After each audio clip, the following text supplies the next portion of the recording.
Aristóteles, 384-322 AC, foi um importante filósofo grego. Um dos pensadores com maior influência na cultura ocidental. Foi discípulo do filósofo Platão.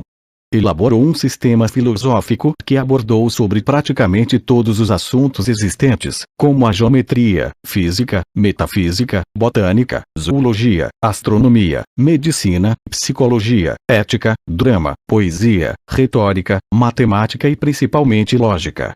Aristóteles nasceu em Estagira, na Macedônia, colônia grega, no ano de 384 AC. Filho de Nicômaco, médico do rei Amintas III, recebeu sólida formação em ciências naturais.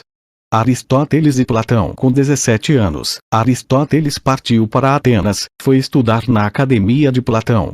Com sua prodigiosa inteligência, logo se tornou o discípulo predileto do mestre.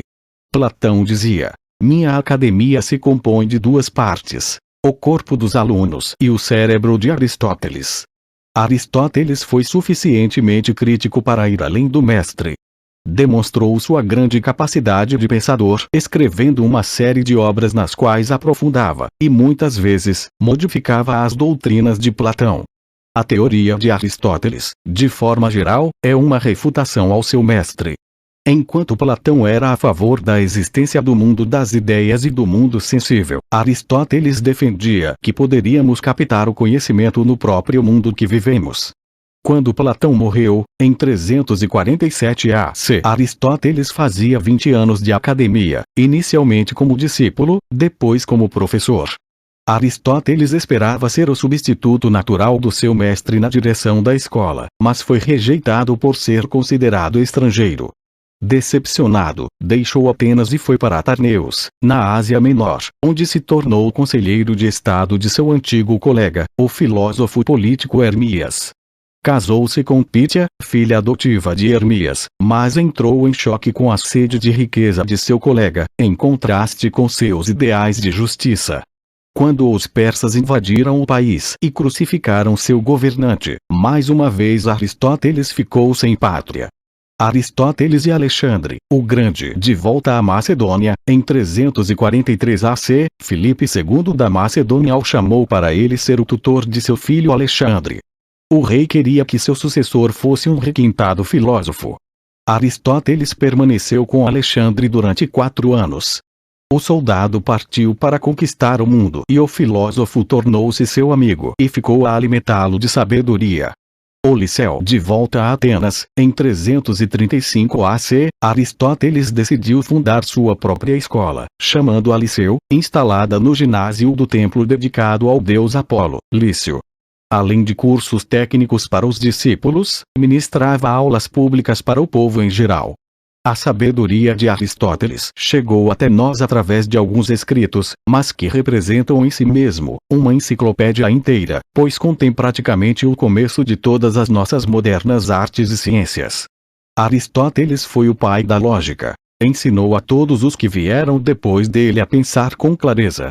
Foi o fundador da biologia. Ensinou ao mundo como observar e classificar corretamente os seres vivos.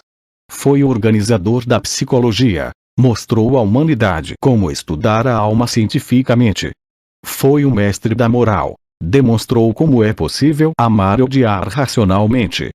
Foi professor de política. Ensinou os governantes a governar com justiça. Deu origem à retórica. Foi o primeiro a demonstrar a arte de escrever com eficiência. Principais ideias de Aristóteles. A filosofia de Aristóteles abrange a natureza de Deus, metafísica, do homem, ética, e do Estado, política. Para Aristóteles, Deus não é o Criador, mas o motor do universo, ou ainda um motor imóvel do mundo. Deus não pode ser resultado de alguma ação, não pode ser escravo de amo algum. Ele é a fonte de todas as ações, o amo de todos os amos. Deus é o investigador de todo o pensamento, primeiro e último motor do mundo. Para Aristóteles, a felicidade é o único objetivo do homem. Disse: para ser feliz, é preciso fazer o bem ao outrem, então o homem é um ser social e mais precisamente, um ser político. Cabe ao Estado garantir o bem-estar e a felicidade dos seus governados. Para Aristóteles, a ditadura é a pior forma de governo. É um regime que subordina os interesses de todos às ambições de um só.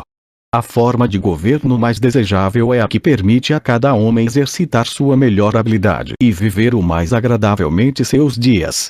A morte ou fim de Aristóteles foi trágico.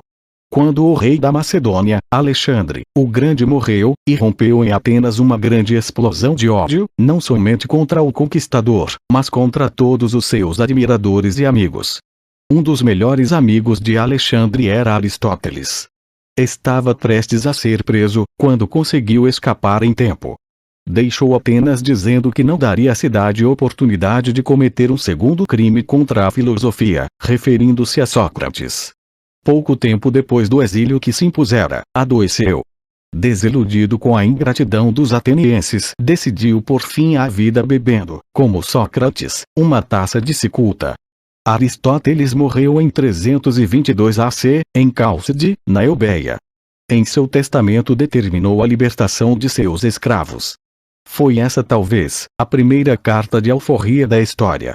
Obras de Aristóteles. Suas obras podem ser divididas em 4 grupos. Lógica, sobre a interpretação, categorias, analíticos, tópicos, elencos sofísticos e os 14 livros da metafísica, que se denominou Prima Filosofia. O conjunto dessas obras é conhecido pelo nome de Organon. Filosofia da natureza, sobre o céu, sobre os meteoros, 8 livros de lições de física e outros tratados de história e vida dos animais.